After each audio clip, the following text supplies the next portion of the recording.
In the previous lecture, we were started with internal structure of brain, and we have seen that internally brain consists of three parts: forebrain, midbrain and hindbrain.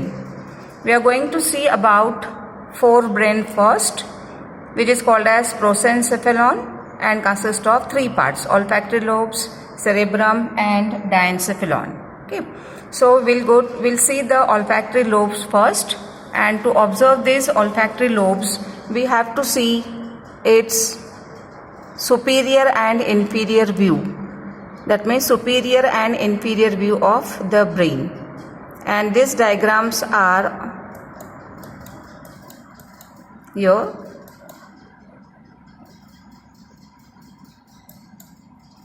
Now see, in this diagram 1, this is the inferior view. In this inferior view, you can see this yellow colored structure and this blue colored structure are the part of cerebrum. So if you observe the brain inferiorly or from the lower side, you can see these olfactory bulbs and olfactory tracts are visible. So these are called as olfactory lobes. So remember that olfactory lobes are situated ventrally. They are poorly developed in case of man, and they are concerned with sense of smell. So only 3 points you have to remember about this olfactory bulbs. Then we are going to see about the cerebrum. For cerebrum, this is the diagram. This is superior view. What are the points to be seen in case of cerebrum? First important part about cerebrum is it is the major and well developed part of the brain. It forms near about 85% of brain here. Okay, so this is the largest well developed part of brain. Now if we observe the brain from the top of the head region, then what it shows the major part of cerebrum, which is divided into two cerebral hemispheres. This is one of the hemisphere, this is second hemisphere, this is right and this is left hemisphere, and in between these two this longitudinal fissure is present. Okay, so the most important first point we have to see about these two cerebral hemispheres separated from each other with the help of longitudinal fissure, and from its back, this is the dorsal side, and if you observe it from the back you can say it's ventral side. So we can say that towards the ventral side these two hemispheres are joined together by a transverse band of nervous tissue which is called as corpus callosum. Okay, so this is superior view showing these two hemisphere. Now we have to see this lateral view of the brain, lateral view from one side, from the side of ear we can say. So from that side or towards the lateral view, each hemisphere, this is one of the hemisphere, and it starts showing these four lobes. Which are these four lobes? This is the frontal lobe visible in blue color. Actually this much is for the frontal lobe. This parietal lobe is visible here. This is occipital lobe and this is temporal lobe. So each hemisphere consists of four lobes visible from lateral side. So what we have seen in the cerebrum, it is the well developed part forming 85% of the brain. Secondly, we have seen this ventral view to observe these olfactory bulbs, and this is the dorsal view to see its two hemispheres which are separated from each other by longitudinal fissure and joined together by corpus callosum from its lower side. This lateral side for showing four lobes. And remember that these four lobes are separated from each other because of three sulci, and for that we have to observe another diagram. This diagram, you can see this diagram now, very good diagram is there. This purple colored structure is for frontal view. This is parietal lobe, this is occipital lobe and this is temporal lobe. It is very clear that they are separated from each other. So between this frontal and parietal lobe here a deep depression is present. We can say sulci is present, which is called as central sulcus, also called as fissure of Rolando. It is not labeled over here, but this is the sulcus or the depression separating frontal lobe from parietal lobe, which is called as central sulcus here. This parietal lobe is separated from this occipital lobe here. This is called as parieto-occipital sulcus. This frontal and parietal lobe is separated from temporal lobe because of presence of this depression, which is also called as lateral sulcus. See, these sulci are not more deep, and because of that, one more lobe is present, which is called as insula. Insula is not visible here, but it is present, which is found deep within the lateral sulcus. That this is the lateral sulcus. So deep within this lateral sulcus, this insula or the fifth lobe is present. Okay, so this is the diagram which shows here 4 lobes or the lateral view very clearly, as well as the ideas about 3 sulci is clear. Now for further understanding, we have to observe its longitudinal section, which is there in this diagram. So if you observe this longitudinal section, what it shows, see, this is the vertical section of this brain, of this lateral view. So in this lateral view, what is visible? This outer region is called as cortex. This much part is called as cortex, and this cortex is made up of grey matter. Meaning of this grey matter already explained before, that it is consist of cyton or cell bodies of neurons along with non-myelinated nerve fibers and the dendrites. So this is for grey matter visible in longitudinal section. This inner region is called as medulla. This whole part, medulla, it is made up of white matter. So in longitudinal section, we can say that cerebrum consists of outer cortex and inner grey matter. Outer cortex and inner medulla. Cortex is made up of grey matter and medulla is made up of white matter. Okay, so this is all about the cerebrum and the major well-developed region. Once again, I'll repeat. If we want to see the cerebrum, we have to see its superior view or the top view, also called as dorsal view, consisting of 2 hemispheres, and these 2 hemispheres are separated by this longitudinal fissure, which means depression. If we want to see each hemisphere, its detail, it is seen in this lateral view having 4 lobes: frontal, parietal, occipital, temporal. These lobes are separated from each other. Frontal is separated from parietal by central sulcus. Parietal lobe is separated from occipital by parieto-occipital sulcus, and temporally separated from this frontal and parietal by this lateral sulcus, and one more lobe, insula, is found deep within this lateral sulcus. For further understanding, we have to see its longitudinal section or the vertical section. In this vertical section, this cerebrum shows outer cortex made up of grey matter and inner medulla, which is made up of white matter. Okay, so this is for the cerebrum well-developed region. Now for the third part of forebrain, that is called as diencephalon. This diencephalon means this region. Here in this diagram, this cavity-like structure is seen. Actually, this is the corpus callosum, and the part present below corpus callosum is called as diencephalon. Now in the next diagram, you can see this.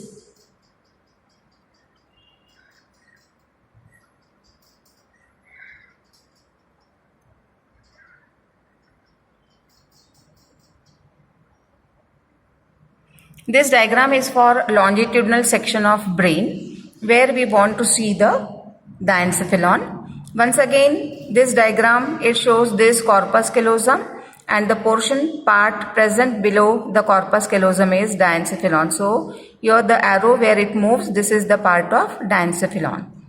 This diencephalon consists of 3 parts: epithalamus, thalamus and hypothalamus. So which region is called as epithalamus?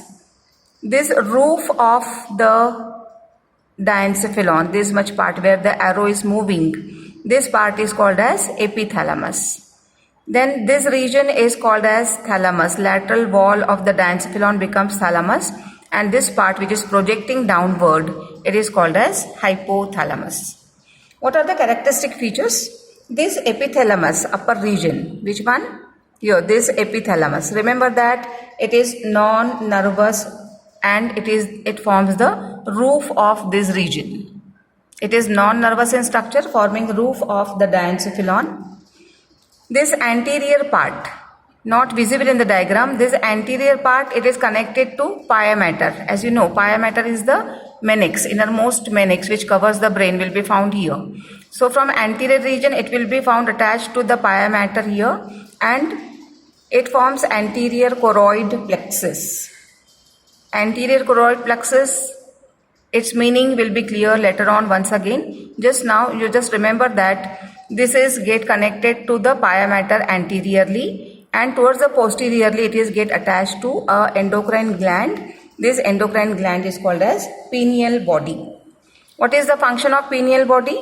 This pineal body is concerned with secretion of a hormone called as melatonin, which is concerned with the sleep.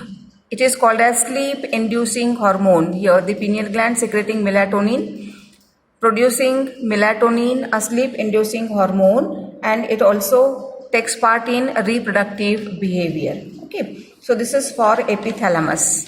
Now we will see about thalamus here. This much part is called as thalamus, this much part. Okay, here starting from here to here, this is thalamus. As this is a section, only one part is seen and other part becomes the other lateral wall. So thalamus is the two walls. Towards this side and towards the opposite side it will be there, and they are joined together by habencular commissure. Remember the name of this commissure, or the band of nervous tissue, transverse band of nervous tissue joining these two lateral walls of the thalamus here. Okay, this one. One more important thing you have to keep in mind in case of thalamus, that is reticular activating system is seen in this region. Reticular activating system is seen in this region. What is the function of this reticular activating system? It joins the various part of the brain. So this is all about thalamus. Now we'll go to hypothalamus. This hypothalamus, as already said, it forms floor of the diencephalon, which is richly supplied with blood vessel, which forms hypophyseal portal system. In the region of hypothalamus here, hypothalamic nuclei are seen. Where? Here in this region, hypothalamic nuclei are seen, and this is the aggregation of cyton in the region of white matter. So hypothalamic nuclei are also seen here. Remember that this hypothalamus is the link between endocrine and nervous system. Why? Because from this hypothalamus, this stalk it comes out. This stalk is called as infundibulum. And from this stalk, infundibulum, this gland called as pituitary gland, it arises. This pituitary gland is the master endocrine gland found attached to hypothalamus through this stalk called as hypophyseal stalk, also called as infundibulum. And because of that, this hypothalamus is the link between nervous and endocrine system. So this is about the third part of the forebrain. What we have studied? We have studied about olfactory lobes, then about cerebrum, and then we have studied about the diencephalon. Now second part of the brain, as studied before, it is the midbrain. This midbrain consists of two regions. What these two regions? Corpora quadrigemina, and second one is called as crura cerebri. This part, this much region here, this much is the only part which is concerned with midbrain. Okay, so this midbrain, it consists of, we'll see another diagram which is more clear. See this part, this region here. This much part is concerned with midbrain, having corpora quadrigemina and crura cerebri. Not very much clearly seen in the diagram. Just you have to remember that corpora quadrigemina, quadri for 4. So corpora quadrigemina consists of 4-lobed structure. Anterior two are called as superior colliculi and inferior two are called as inferior colliculi. Superior colliculi are concerned with sense of vision and inferior colliculi are concerned with sense of hearing. We can say they are auditory in function. And what is crura cerebri? It is the tract of ascending and descending nerve fiber which forms reticular activating system. That means one more RAS, reticular activating system, is seen here. One of the reticular activating system is seen in thalamus and second one is seen here in this region. Okay, so this is for the crura cerebri also. One more point you have to remember, that is a red nucleus in case of midbrain. What is this red nucleus? Near the center of midbrain, a mass of grey matter is scattered within the white matter. That means here in this region, here in this region of white matter, some grey matter is present, and this grey matter within the white matter of midbrain becomes the red nucleus. Now we'll see about the third part of the brain, which is called as cerebellum. So for cerebellum, not cerebellum, we'll see the hindbrain. What are the parts of hindbrain? These parts of hindbrain are, this is one of the region called as cerebellum. This part is called as pons varoli, and this third most part is called as medulla oblongata. So these three parts together becomes the hindbrain. Of this one is the cerebellum, which is second major part of the brain. First part is the cerebrum. This upper region is the cerebrum, forming 85% of the brain, and this is the second major part of the brain, which is called as cerebellum. What are the points to be remembered about this cerebellum? We'll see cerebellum first. See, in case of cerebrum, we have seen that cerebrum consists of two hemispheres. Similarly, cerebellum also consists of two hemispheres, not visible in the diagram. So remember, cerebellum consists of two hemispheres called as cerebellar hemisphere, and in case of this, here a central portion present is called as vermis, not visible in the diagram, vermis also. In case of cerebrum, we have seen that it consists of outer grey matter. This outer grey matter and inner white matter is seen. Same is the condition in case of cerebellum also. It also consists of outer grey matter and inner white matter. Here also you can see in this diagram, this is the cerebellum. It consists of this outer part which is made up of grey matter and inner region which is called as white matter. But in case of cerebellum, you can see that this grey and white matter are intermixed with each other and form a tree-like area. This tree-like area is called as arbor vitae. So what to remember for cerebellum? It consists of two lobes called as cerebellar lobes and central portion vermis. Second point, outer region is made up of grey matter, inner is made up of white matter. And the third point you have to remember is this intermixing of white and grey matter takes place here, forming tree-like structure which is called as arbor vitae. Now we are going to see about this pons varoli. What is pons varoli?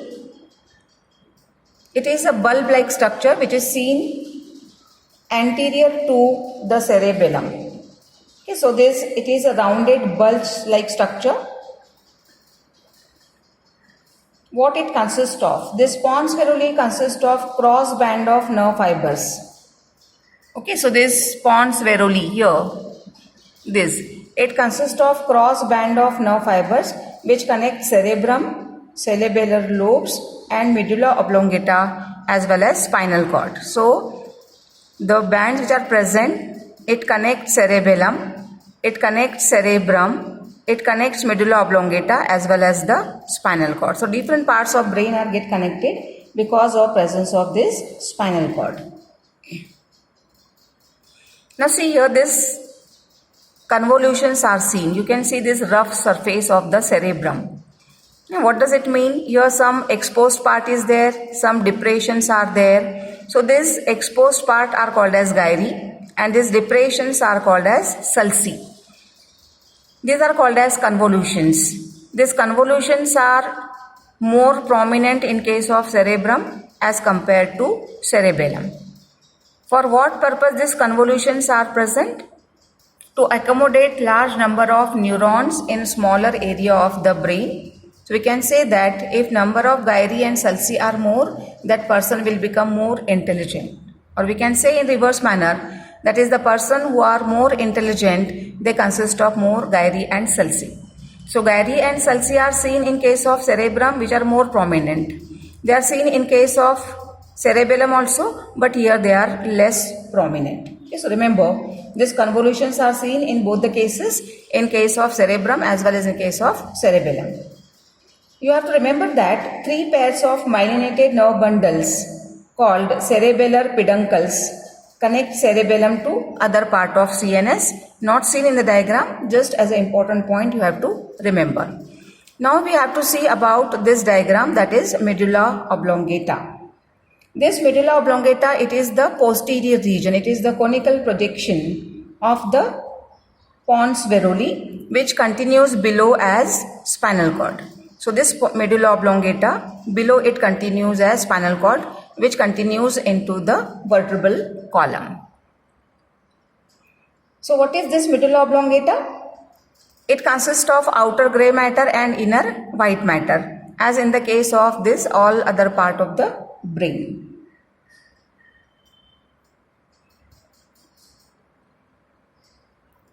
In remaining all part of the brain, in case of cerebellum and in case of cerebrum, outer is the grey matter, inner is the white matter, and in medulla oblongata it is exactly opposite. What is opposite? That is consists of inner grey matter and it consists of outer white matter. Okay, so this is the important point, that in medulla oblongata, inner region is made up of grey matter and outer part is made up of white matter. In the remaining part of the brain, outer is the grey matter and inner is the white matter. Okay, so this is all about structural part of the brain. Only structure is explained here. It is not intermixed with the cavities present in the brain and the functions of the brain. I will take separate lecture for the cavities present in the brain and the functional aspect of the brain.